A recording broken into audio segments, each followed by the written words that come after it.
네, 안녕하십니까. 기업 탐방 전문 최창입니다. 유튜브에서 이제 최창준 검색에서 MBN 골드로 이제 검색하시게 되면은 유튜브 동영상을 이렇게 옮겼습니다. 회사의 방침에 따라서 www.mbngold.com으로 이제 무료 회원 가입하신 후에 무료 방송 참여하시고 그렇게 하시면 되겠고요. 그리고 항상 이제 무료 공개 방송을 자주 하니까 그거 참고하시면 되겠고요. 그리고 TV 방송 출연은 이제 매주 화요일하고 목요일 오후 4시 고고쇼라는 프로그램으로 방송 출연을 하고 있고요. 그 다음에 매주 저녁 10시 10분에 스치면 상한가라는 프로그램에 출연 중에 있습니다. 그래서 오늘 같은 경우는 이제 시장이 굉장히 많이 하락을 하고 있는데 지금 미중시, 미국 시장, 미국 주식시장,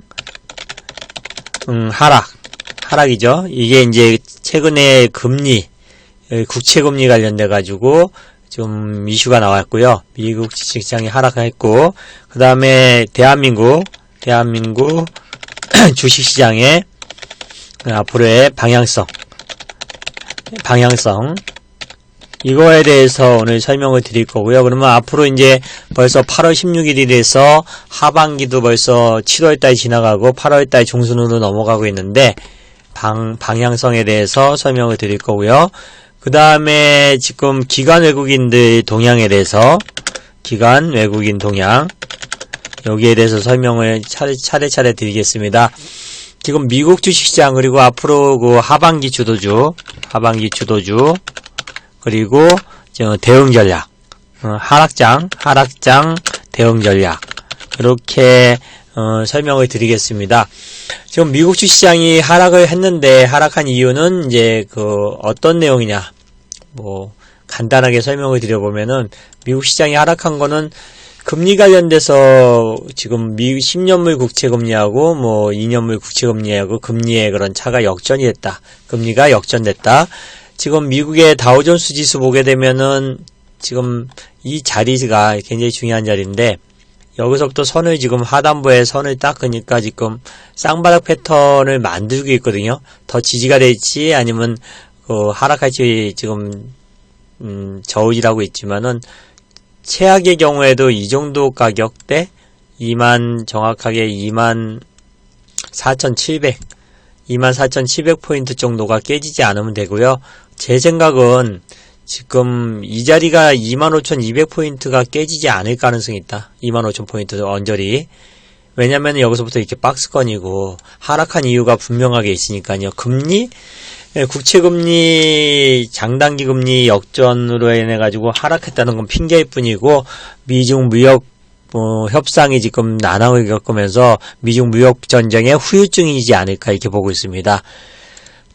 미국의 나스닥 지수의 흐름도 보시면은 제가 추세를 이렇게 쳐보면은요, 저점 타고서 이렇게 추세를 한번 거보니까 지금 그 범위 안에서 있거든요. 이중 저점의 쌍바닥 패턴 만들고 있기 때문에 아직까지는 충분히 하락해봤자 감당할 수 있는 부분이다. 이게 7,600포인트가 강하게 깨지면서 바로 직전 저점에 위치인 7,300포인트가 깨졌을 적에 이제 시장은 끝났다 아니면 당분간 조정을 받았다 이렇게 판단하시면 되겠고요. 아직까지는 7,600포인트 정도가 지지가 된다 그랬을 때는 충분히 시장 자체는 문제가 되지 않는다. 미국 시장의 움직임 자체는. 그 다음에 중국 시장 자체를 보게 되면은 중국 주시장이 어제 같은 경우 이제 8월 15일날 한국은 열리지 않았는데 중국 시장이 1.6% 마이너스 시작해서 지금 강보합으로 0.24포인트 강보합으로 마감을 했습니다. 그러니까 중국 시장도 급락에 대한 리스크가 많이 해소가 됐고요. 일본 같은 경우도 어제 장이 열렸는데 1.6% 마이너스 시작해서 2%까지 하락했다가 1.2% 마감을 했는데 지금 전체적인 움직임 자체는 그렇게 나쁘지 않습니다. 왜냐면 이 저점을 18,900포인트 대 저점을 깨고 내려가는 게 아니고 바로 그 윗부분에서 쓰리바닥을 형성하면서 저점 확인하고 있기 때문에 그렇게 문제가 되지 않고요. 그 다음에 독일의 닥스 지수 같은 경우도 지금 직전 저점을 살짝 이탈을 했고, 그 다음에 그 다음 저점을 지금 지지 확인하고 있다. 그래서 독일 시장 자체도 벌써 조정이 들어온 상태고, 그게 이제 6월 중순, 지금 대한민국의 코스피 지수가 저점을 형성했던 자리, 6월 중순에 하락했던 자리부터 같이 동반 하락을 했고, 코스피 지수 같은 경우 오늘 아마 장중에 지금 야간 선물 지수가 많이 빠졌기 때문에 야간 선물 지수가 한 4.2포인트 정도가 하락했고, 외국인들 선물 매도가 3,500계약이 나왔기 때문에 오늘 적어도 지금 40포인트 정도? 그러면은 1890에서 1900포인트 정도 쌍바닥 패턴이 만들어지지 않을까. 1890을 깨고 내려가기보다는 1900포인트, 1890에서 1900포인트 정도에서 저점을 하지 않을까 이렇게 보고 있고요. 코스닥 지수 같은 경우는 지금 어쨌든 간에 오늘 미증시 많이 하락한 영향을 어쨌든 받을 거니까 오늘 570에서 500 많이 빠지면은 560에서 570 정도에서 아마 쌍바닥 패턴을 만들지 않을까 이렇게 보고 있습니다.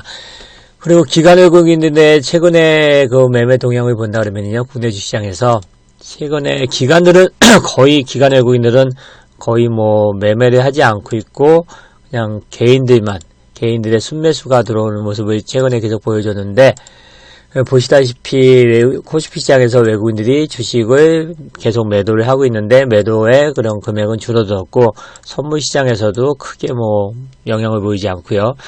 외국인들 선물 포지션 자체, 최근에 일진 포지션 자체는 순매수 정도가 좀 유지가 되고 있고, 코스닥 시장에서도 외국인들의 매도가 지금 한 열흘 전에는 매수가 들어왔다가 지금 프로그램 비차익 매도를 해가지고 매도가 나가고 있고, 기관들 같은 경우도 매도, 다시 또 매수. 그러니까 기관들 같은 경우는 거의 떡실신 상태에 있다고 보시면 되겠습니다. 그래서 비차익 쪽으로 매도가 나왔는데, 어쨌든 간에 저는 크나큰 매도보다는 매수세가 없어가지고 시장이 약세를 보이는 거고, 당분간도 이제 기관들의 그런 움직임은 기대를 하기보다는 외국인들의 움직임에 따라서 단기 매매를 대응하시는 게 좋을 것 같습니다.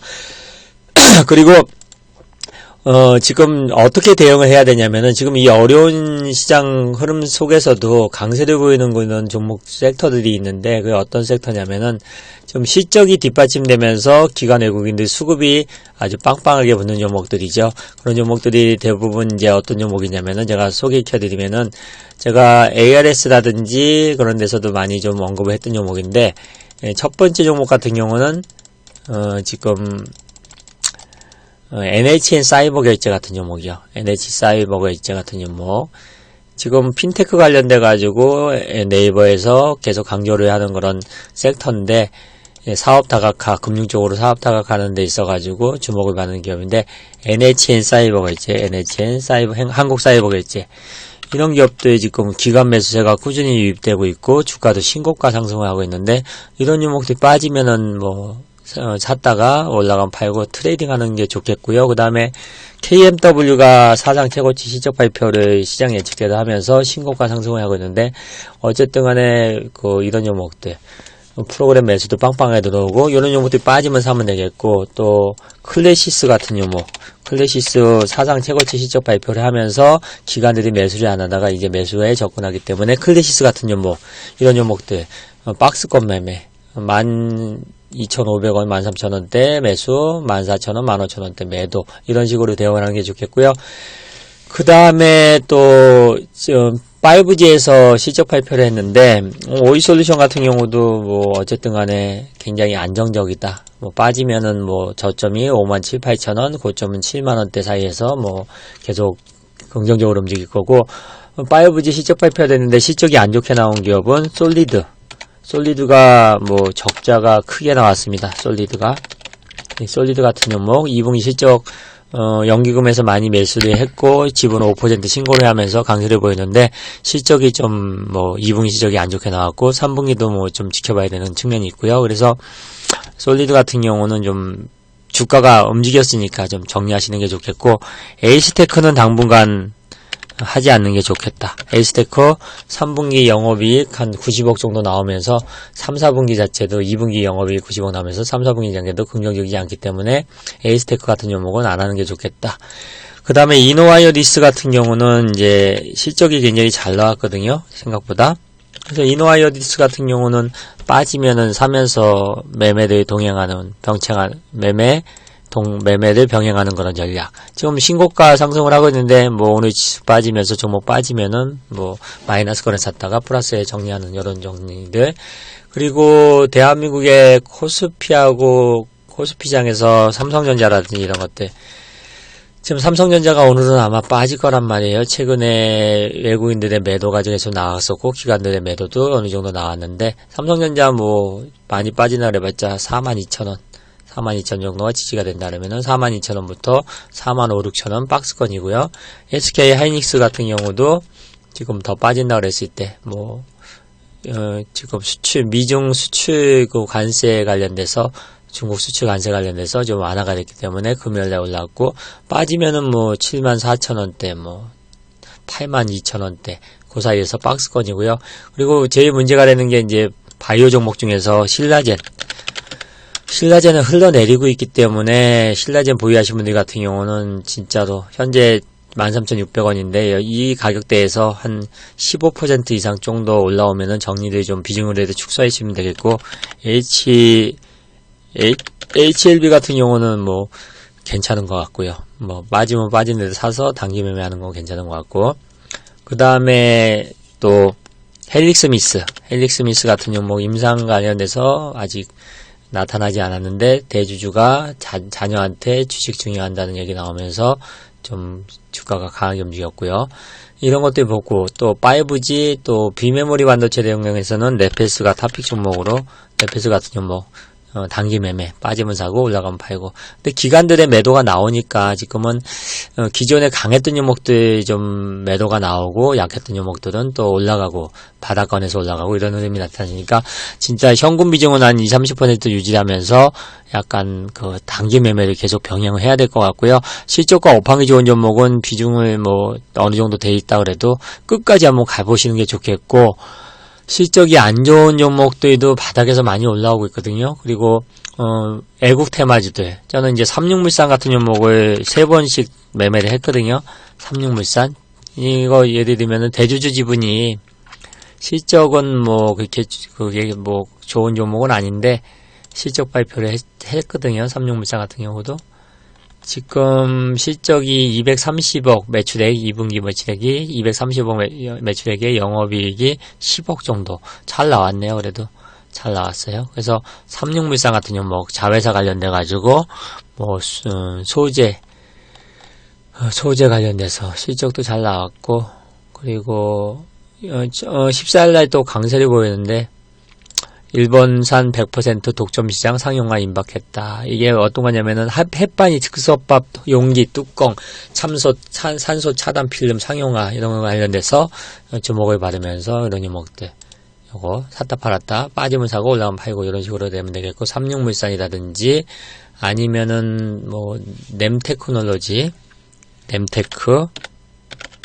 램테크라든지 이런 것들 빠지면 사고 올라가면 팔고, 또 캠트로스 같은 거 종목도 캠트로스 이런 종목들 같은 것도 빠졌다 올랐다 하는데 실적을 한번 보겠습니다. 2분기 실적 발표를 14일에 했는데 실적을 발표를 한 걸 보니까 지금 2분기 매출액은 100억 원, 영업이익은 7억 원, 100억 원에 7억 원 약간 감소가 됐고요. 이런 것들이라든지 또 이월드 같은 종목, 이런 것들, 또 모나미, 극일수혜주들, 그 ENF 테크놀로지, 이런 것들, 또 소유브레인하고 동진세미캠,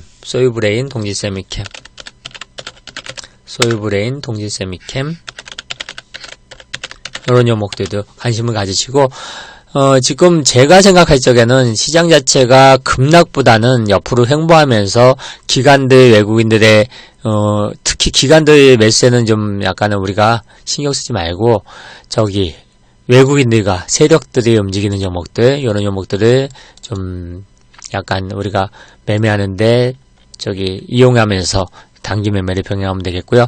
그리고 솔브레인 같은 경우는 지금 매출액이 2,100억 원에 영업이익이 250억 원 정도로 솔브레인도 잘 나왔네요. 동지세미캠 실적 발표했는데 이것도 잘 나왔습니다.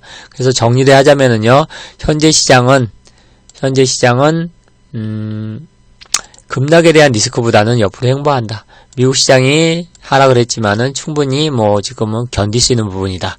대한민국 주식시장의 방향성은 당분간도 옆으로 행보하면서 변동성이 확대가 될 것이다. 기관 외국인들의 동향 자체는 앞으로 당분간 기관들의 매수에는 조금 기대하기 힘들고, 외국인들의 단기 매수와 매도가 반복되는 프로그램 비차익 쪽으로 거기에 주목하고, 하반기 주도주 같은 경우는 5G하고 또 비메모리 반도체 계속 좋고, 그 다음에 핀테크 쪽 보면 되겠고, 하락장에서 대응 전략은 기관들보다는 외국인들과 세력들이 움직이는 종목에 단기 매매를 병행하자.